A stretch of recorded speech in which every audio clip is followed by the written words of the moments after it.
ದ.ರಾ ಬೇಂದ್ರೆ ಕವಿ ಪರಿಚಯ. ಕನ್ನಡದ ಶ್ರೇಷ್ಠ ಕವಿಗಳಲ್ಲಿ ಒಬ್ಬರು ದ.ರಾ ಬೇಂದ್ರೆಯವರು. ಪೂರ್ಣ ಹೆಸರು ದತ್ತಾತ್ರೇಯ ರಾಮಚಂದ್ರ ಬೇಂದ್ರೆ.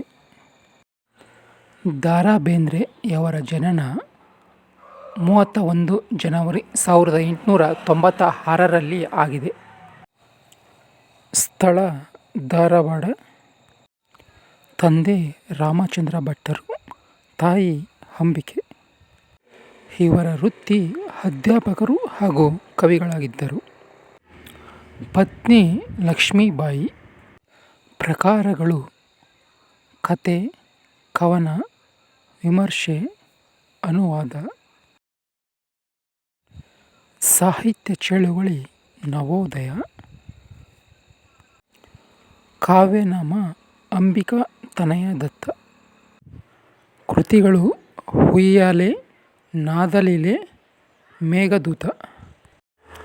ಪ್ರಶಸ್ತಿಗಳು 4 ತಂತಿ ಕವನ ಸಂಕಲನಕ್ಕೆ ಜ್ಞಾನಪೀಠ ಪ್ರಶಸ್ತಿ ಲಭಿಸಿದೆ. ಅರಳು ಮರಳು ಕೃತಿಗೆ ಕೇಂದ್ರ ಸಾಹಿತ್ಯ ಅಕಾಡೆಮಿ ಪ್ರಶಸ್ತಿ ದೊರೆತಿದೆ.